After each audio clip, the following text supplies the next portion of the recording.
क्यों ये नाम वापस से सक्रिय हुआ है वीर सावरकर का अभी प्रेजेंट टाइम्स में? वीर सावरकर वो व्यक्ति हैं जिन्होंने भारत पे जो राष्ट्रीय सुरक्षा को लेके जो आपत्तियां आई गए 75 साल में, उसकी भविष्यवाणियां उन्होंने पहले ही कर दी। अगर महात्मा गांधी हमारे राष्ट्रपिता हैं तो वीर सावरकर हमारी राष्ट्रीय सुरक्षा के पितामह हैं। आर्टिकल 30, अगर मुसलमानों की स्कूल है या क्रिश्चियनों की स्कूल है तो वो पादरी या मौलवी को रख सकते हैं बाइबल और कुरान पढ़ाने के लिए। लेकिन अगर नॉन माइनॉरिटी स्कूल है, मेजोरिटी की स्कूल है, हिंदुओं की स्कूल है, तो वो पंडित नहीं रख सकता अपने गीता पढ़ाने के लिए। किस टाइप का ये सेक्युलरिज्म? वीर सावरकर का हिंदू मैनिफेस्टो है जिसमें उन्होंने कहा है कि आजाद भारत में सभी धर्म के लोगों को समान अधिकार होगा। एक स्टेप और आगे जाते हैं और कहते हैं कि अगर मुसलमानों और क्रिश्चियनों की पूजा अर्चना के अंदर कोई बाधा डालता है तो स्टेट मतलब सरकार उसमें हस्तक्षेप करेगी और वो इंश्योर करेगी कि अपनी वो पूजा अर्चना अपने हिसाब से कर पाए।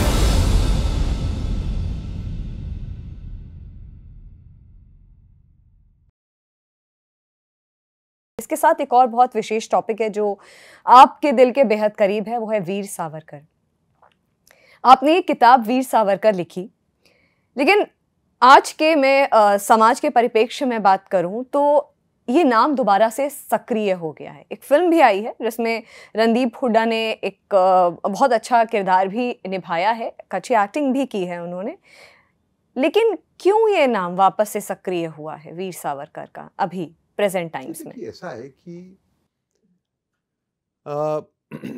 दो किताबें आई, एक मेरे सहलेखक चेरेरू पंडित के द्वारा, उसके पहले आई एक बायोग्राफी बड़ी अच्छी विक्रम संपत जी की। एक लेखक है विक्रम संपत जी, बड़े माने हुए लेखक हैं। ये दोनों किताबों की वजह से वीर सावरकर फिर से एक तरीके से फोकस में आए।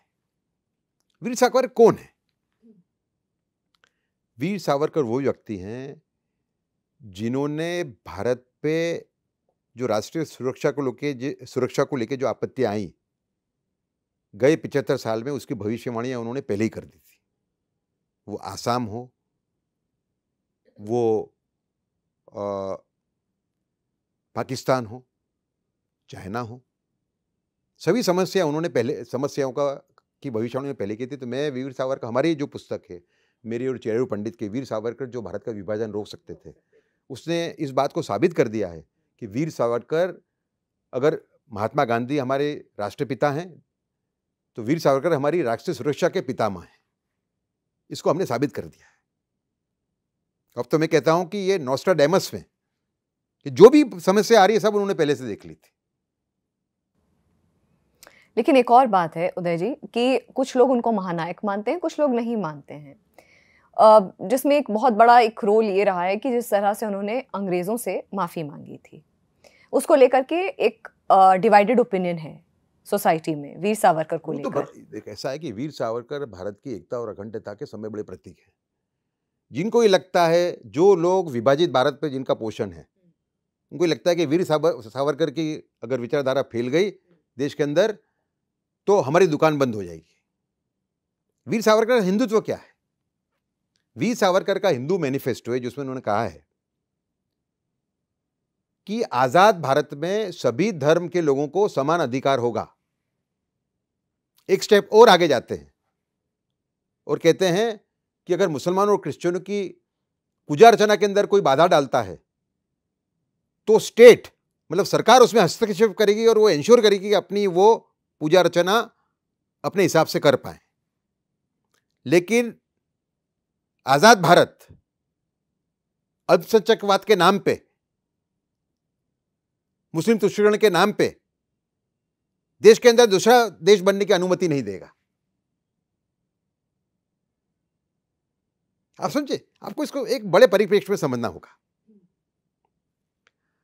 देखिए, मध्यकाल के अंदर हजारों मंदिर टूटे मुस्लिम आक्रमणकारों के द्वारा, खास करके अकबर के आने के पहले।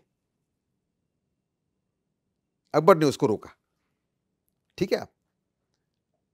उसके बाद में मुसलमानों के एक तबके ने पाकिस्तान ले लिया। भारत ने दे भी दिया, और ज्यादातर मुसलमान मांगने वाले यहां भारत में रह गए। समझे आप? उसके बाद में भगवान श्री राम, श्री कृष्ण और शंभू, इन तीनों के मंदिर हमको पूर्ण रूप से न मिले, किस टाइप का ये सेक्युलरिज्म है? तो ये जो अन्याय जो हिंदुओं को हुआ, कांग्रेस की जो, देखिए कांग्रेस अगर ये मुस्लिम तुष्टिकरण की नीतियां नहीं चलाती तो भारत में आज काफी हद तक एकता होती, समझो आप। अब क्या हो गया है कि हिंदुओं के अंदर भी एक बहुत बड़ा वर्ग खड़ा हो गया है जो मुसलमानों को पूरी तरह से कंडेम कर देता है। मुसलमान समाज है वो 3 भाग में बटा हुआ है, सब में एक कट्टरवादी, एक कम कट्टरवादी और एक मॉडरेट।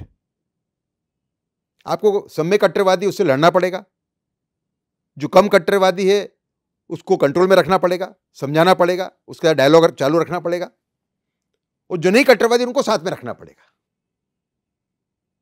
तो वीर सावरकर का जो कहना था, वीर सावरकर हिंदुओं के लिए स्पेशल हक नहीं मांग रहे थे। वीर सावरकर ये कह रहे थे कि सबको समान अधिकार मिले, हिंदू मुस्लिम क्रिश्चियन तीनों को। तो सावरकर का जो हिंदुत्व है वो हिंदुओं के लिए स्पेशल अधिकार मांगने का एक जरिया नहीं है। वो ये कहते हैं, उनका हिंदुत्व का मतलब, उसका अर्थघटन ये है कि देश सर्वोपरि है, धर्म, जाति और रीजनल प्राइड ये सेकेंडरी है। एक और बात है उदय जी, हाँ, बोलने में वो कहीं ज्यादा सख्त हुए होंगे। बोलने के अंदर उन्होंने कभी कभी वो आवेश में, क्योंकि जब 1945 के अंदर जब राइट स्टार्ट हुए, जब हिंदुओं पे भयंकर अत्याचार शुरू हुआ, फिर हिंदुओं ने बाद में रिटालिएट किया, तो उस टाइम पे वो आवेश में आके कुछ जहाज 2 शब्द बोल गए होंगे मुसलमानों के सामने। पर उनका मूल आइडियोलॉजी ये है कि भारत में समान। आप देखिए आर्टिकल 30, अगर मुसलमानों की स्कूल है या क्रिश्चियनों की स्कूल है तो वो पादरी या मौलवी को रख सकते हैं बाइबल और कुरान पढ़ाने के लिए। लेकिन अगर नॉन माइनॉरिटी स्कूल है, मेजोरिटी की स्कूल है, हिंदुओं की स्कूल है, तो वो पंडित नहीं रख सकता अपने गीता पढ़ाने के लिए। किस टाइप का ये सेक्युलरिज्म है? जब आपने मुसलमानों को पाकिस्तान दे दिया तो यहां पे समान अधिकार होना चाहिए। इसके वजह से मुस्लिम कट्टरवाद बढ़ा है, वरना नहीं बढ़ता। मुस्लिम कट्टरवाद जो भारत में बढ़ा है वो मुस्लिम तुष्टीकरण के वजह से बढ़ा है। बाकी 1947 में जिस दिन भारत का विभाजन हुआ, उस दिन भारत के अधिकांश मुसलमान को ये लगता था कि भाई हमसे गलती हुई है। जो भारत में रह गए, उनके जो चले गए वो उनका विचार अलग होगा, पर जो भारत में रह गए उनको ये लगता था कि भाई हमारी गलती हो गई। एक और बात वीर सावरकर के ही किरदार से कि महात्मा गांधी के असैसिनेशन में उनका एक रोल माना गया था। उनको अरेस्ट किया गया, हालांकि बाद में उनको रिलीज भी कर दिया गया। लेकिन इस पूरे इंसिडेंट में वीर सावरकर की इमेज को कहीं ना कहीं आपको लगता है कि एक बैकफुट पे आई? वीर सावरकर एक तरीके से खत्म हो गए ना उसके बाद। वो गलत चार्ज था एकदम। अम्बेडकर ने विरोध किया था इसका, नेहरू जी की वजह से उनको इम्प्लीकेट किया गया था। ये भी इसके तथ्य बिल्कुल है आज। और दूसरा, जो आज बोलते हैं कि भाई उनको लैक ऑफ एविडेंस की वजह से छोड़ा गया, वो बिल्कुल झूठ बोल रहे हैं। क्योंकि 1978 में मनोहर मालगांवकर, एक बहुत बड़े भारत के लेखक, उन्होंने किताब लिखी थी the man who killed Godse, the man who killed Gandhi, Godse पे किताब थी।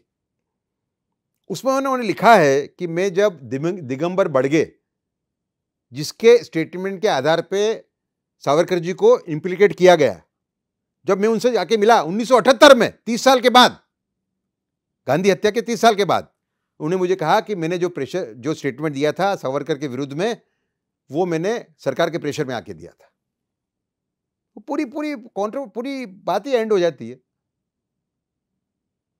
लेकिन जो लोग विभाजित भारत पे जिनका पोषण है, जिनको ये करना है कि हिंदुओं के वोट हम बांटें, मुसलमान का वोट लें, क्रिश्चियनों का, और पावर में आए, उनको वीर सावरकर का विरोध करना ही पड़ेगा, वरना वो खुद ही खत्म हो जाएंगे। कट्टरवादी मुसलमान है, उनको भी वीर सावरकर का विरोध करना पड़ेगा।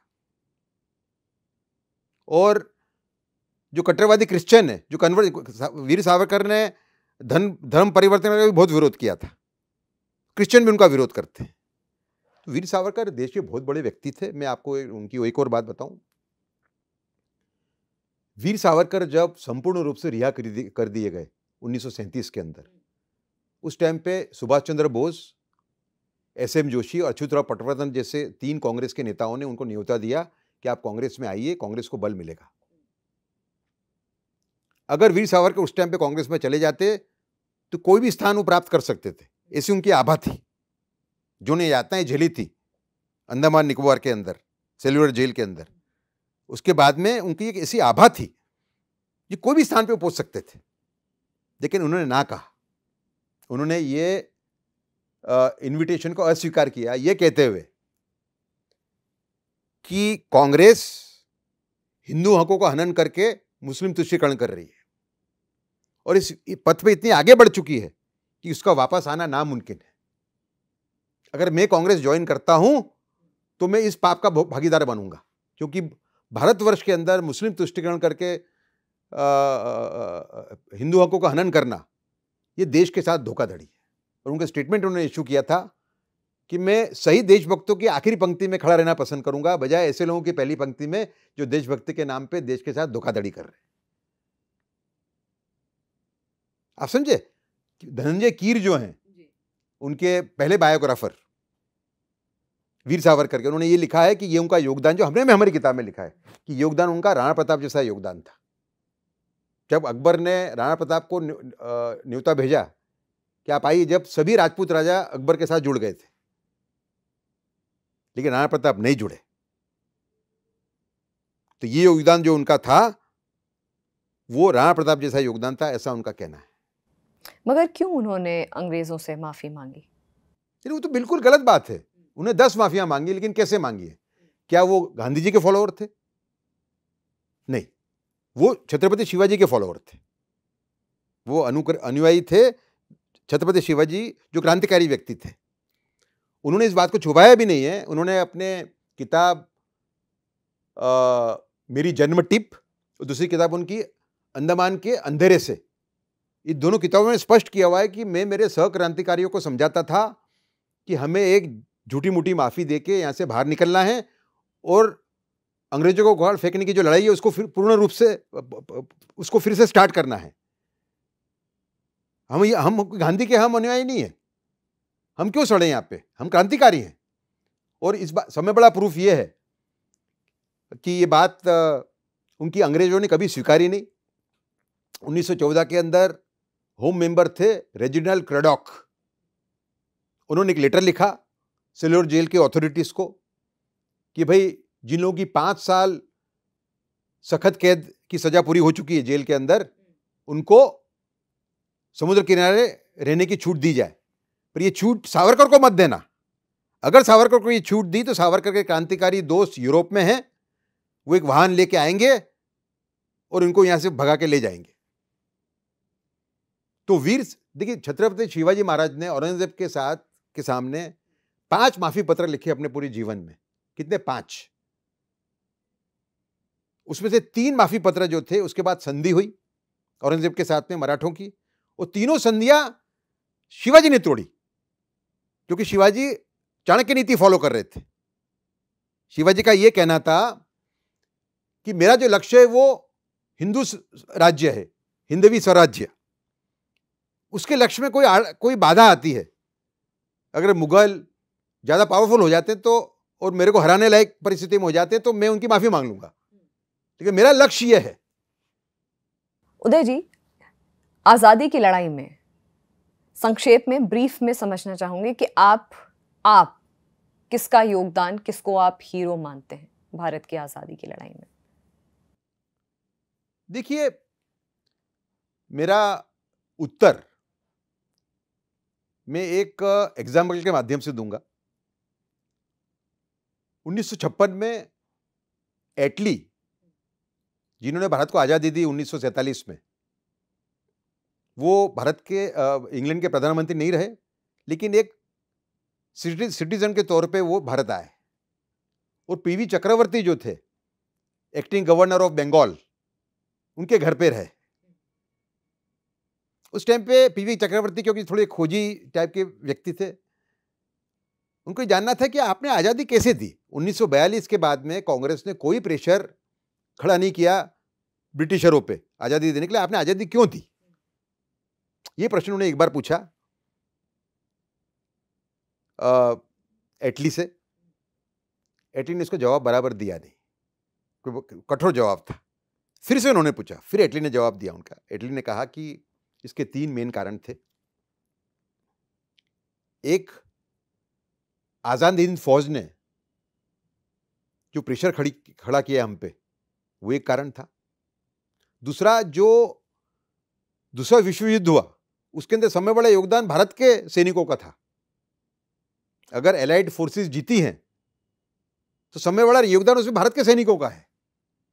वो सैनिक जो वापस आ रहे थे युद्ध के बाद में, वो ये कह रहे थे कि देखिए, हमने आपकी लड़ाई लड़ ली, अब आप देश छोड़ के जाइए।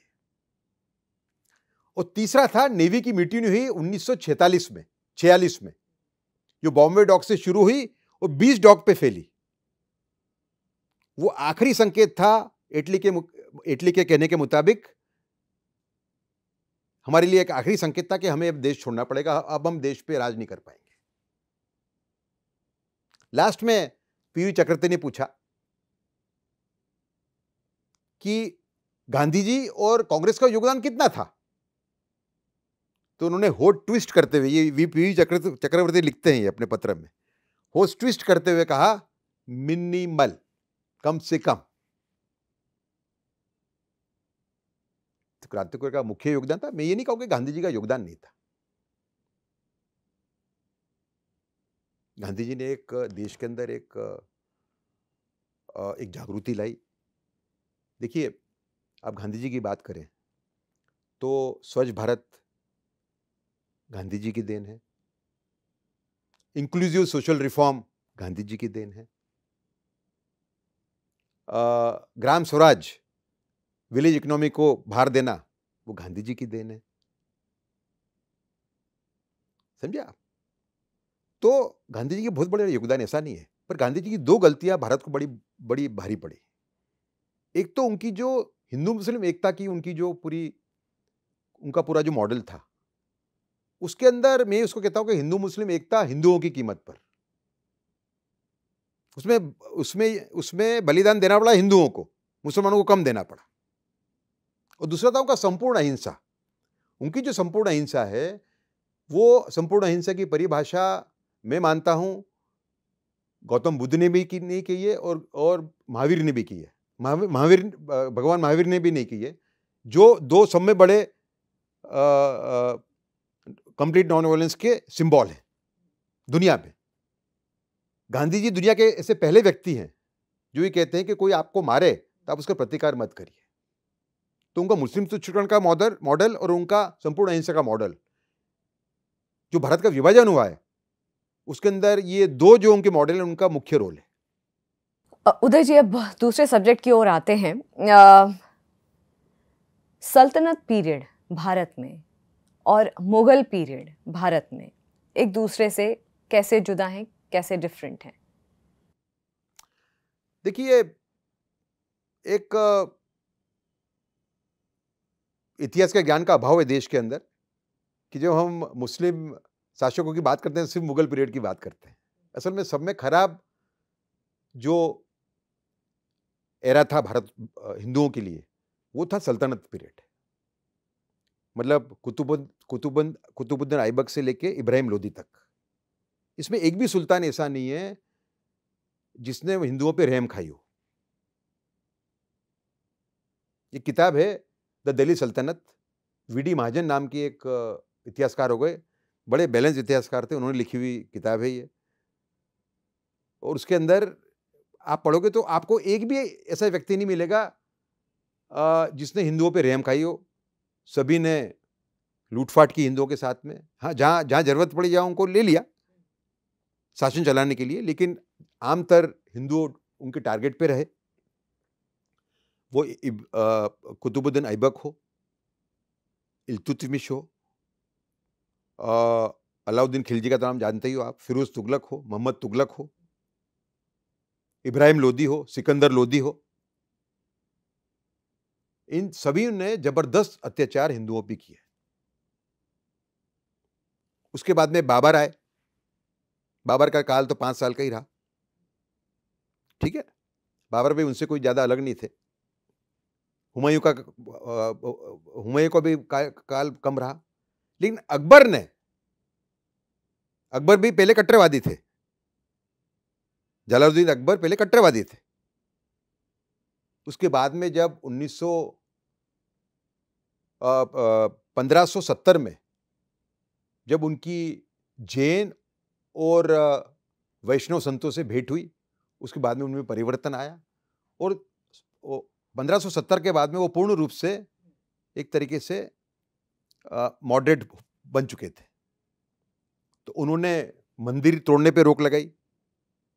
उन्होंने हिंदू औरतों को जो उठा के ले जाते थे उस पर भी रोक लगाने का प्रयत्न किया, ठीक है। जो गलतियां उन्होंने की होगी, लेकिन कुल मिला के सुलह कूल की पॉलिसी उन्होंने लाई। अकबर की जो पॉलिसीज थी वो जहांगीर ने काफी हद तक जारी रख ली। हालांकि जहांगीर के टाइम पे एक बहुत बड़ा हादसा हुआ। गुरु अर्जुन देव का वध, सिख गुरु अर्जन देव, एक शेख अहमद सिरिंदी नाम के एक कट्टरवादी एक इस्लामिक प्रीचर थे। उन्होंने जहांगीर को गुरु अर्जुन देव के विरुद्ध में भड़काया कि भाई ये मुसलमानों को हिंदू बना रहा है। असल में जो मुसलमान तलवार की धार पे हिंदू मुसलमान बन गए थे वो सिख धर्म ज्वाइन कर रहे थे, कि हिंदू तो उनको एक्सेप्ट नहीं कर रहे थे। तो उनको टॉर्चर किया गया और उस टॉर्चर से वो उनकी मौत हुई, खत्म हो गए वो। तो जो मिलिटेंट सिखिज्म है उसका स्टार्टिंग पॉइंट है गुरु अर्जुन देव का वध, गुरु अर्जुन देव की हत्या टॉर्चर करके मुगलों द्वारा। उसके बाद में शाहजहां आया। शाहजहां ने कुछ हद तक पॉलिसी चालू रखी। हालांकि शाहजहां भी कन्वर्जन में मानते थे, इसके काफ़ी प्रूफ मिले हैं अपने को, है ना। लेकिन जिजिया टैक्स उन्होंने फिर से रीइम्पोज नहीं किया। मेन था जिजिया टैक्स, जो हिंदू है उसको एक टैक्स भरना पड़ेगा, हिंदू रहना चाहता है तो, वरना मुसलमान बन जाए। वो शाहजहां ने भी इम्पोज नहीं किया, रीइम्पोज। फिर आया औरंगजेब, और औरंगजेब ने फिर उसको रीइम्पोज किया और मंदिर तोड़वाना शुरू किया। आप समझे। लेकिन औरतों पे जो अत्याचार हुए हिंदू औरतों पे सल्तनत के पीरियड के दौरान, वो तो औरंगजेब टाइम पे भी कम हुए। औरंगजेब का जो रिकॉर्ड है वो पूरा मंदिर तोड़ने का रिकॉर्ड है। कट्टरवादी इस्लाम की हम बात करें तो उसका स्टार्टिंग पॉइंट सल्तनत पीरियड के बाद, उसके पहले तो कट्टरवादी था सब, वो है शेख अहमद सिरिंदी, जो मैंने आपको कहा इस्लामिक प्रीचर जो थे। उन्होंने अकबर को ये समझाने का प्रयत्न किया कि आप काफिरों से अगर कॉम्प्रोमाइज करोगे तो इस्लाम रहेगा ही नहीं। लेकिन अकबर बिल्कुल कायम था अपने विचार पे कि मुझे सुलह कूल करना ही है। तो जब उसने विरोध किया खूब अकबर की इच्छा के विरुद्ध, तो अकबर ने उसको जेल में डाल दिया। फिर उसने एक स्ट्रेटेजी की जिसको बोलते हैं अल ताकिया। अल ताकिया इस्लामिक स्ट्रेटेजी है कि अगर अपने कट्टरवादी जो सोच है उसको अगर आप ओपनली बढ़ा नहीं सकते हो तो आप उसको छुपा के बढ़ाओगे। तो उसने अकबर की माफी मांग ली, जेल से बाहर आ गया, और फिर वो अकबर के जो अनुयायी थे, मुसलमान अनुयायी, उनको समझाने लगा अकेले में जाके कि जहां पना जो ये कॉम्प्रोमाइज कर रहे हैं काफिरों के साथ में, ये इस्लाम को खत्म कर देगा। जहांगीर ने भी उसको जेल में डाला पहले, लेकिन जहांगीर का उन्होंने विश्वास जीत लिया और बाद में उनके भड़कावे में आके मुगलों ने गुरु अर्जन देव को टॉर्चर करके उनकी हत्या की। और औरंगजेब के बाद में तो मराठे आ गए। तो औरंगजेब के बारे में जो बादशाह आए, बहादुर शाह को छोड़ देते हैं अपन, वो ज़्यादातर मॉडरेट थे। बहादुर शाह जफर जो हैं 1857 के मालिक, वो भी मॉडरेट थे। शाह आलम दो, जिन्होंने मराठों ने जिनको टिका के रखा, और जिसमें महाजी सिंधिया उनके खास प्रोटेक्टर थे, और उनके साथ में मेरे पूर्वज भी थे, सुल्तान राव माहुरकर, संताजीराव माहुरकर और फकीरीजीराव माहुरकर, वो भी दिल्ली में रहे हुए। तो शाह आलम भी मॉडरेट थे। शाह आलम ने जैसे कि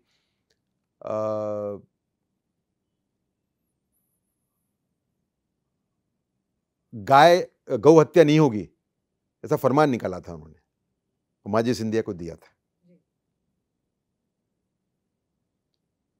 आप समझे। लेकिन जो सिलसिला शेख अहमद सिरिंदी ने शुरू किया था, वो एक तरीके से एक साइड पे जारी रहा। शेख अहमद सिरिंदी की मौत जो है वो 1630 के आसपास हुई। उसके 70 साल के बाद 1702 या 3 के अंदर शाह वलीउल्लाह का जन्म हुआ। शाह वलीउल्लाह भी शेख अहमद सिरिंदी की सोच के व्यक्ति थे। और तीसरी पानीपत की लड़ाई हुई, वो शाह वलीउल्लाह के वजह से हुई। शाह वलीउल्लाह ने अहमद शाह अब्दाली को लिखा कि तुम आके हर साल आके पंजाब लूट के चले जाते हो, लेकिन तुमको तो यहाँ कट्टरवादी इस्लाम को स्थापित करना है। यहाँ पे राज तो मराठे और जाट कर रहे हैं। जो मुगल बादशाह है वो तो नाम का है। हालांकि ये जो बात कही गई कि मराठों ने और जाटों ने मुसलमान प्रजा को दबाने का प्रयास किया, उनका धर्म चेंज किया, ये बिल्कुल गलत बात है। लड़ाई मराठों की और जाटों की लड़ाई थी, वो इक्वल राइट्स की लड़ाई थी, सावरकर जैसी। उन्हें कभी ऐसा नहीं चाहा कि भाई मुसलमान पे अत्याचार हो, सामान्य मुसलमान पे। वो एक सेल्फ डिफेंस की लड़ाई थी। लेकिन उसने उल्टा भड़काया अहमद शाह अब्दाली को, शाह वलीउल्लाह ने। और जो तीसरी पानीपत की लड़ाई हुई वो शाह वलीउल्लाह के वजह से हुई। भारत के मौलवी जो हैं, जो देवबंदी मौलवी हैं, जिनको मैं वहाबी कहता हूं, तबलीग जमात वाले जो मौलवी हैं, वो इसकी बात नहीं करते भारत में। लेकिन पाकिस्तान के मौलवी के कई सारी आपको रील्स मिलेंगी, वीडियो मिलेंगे, जिसमें वो कह रहे हैं कि शाह वलीउल्लाह ने न्योता दिया था अहमद शाह अब्दाली को भारत पे चढ़ाई करने के लिए, भारत पे आक्रमण करने के लिए और मराठों को हराने के लिए।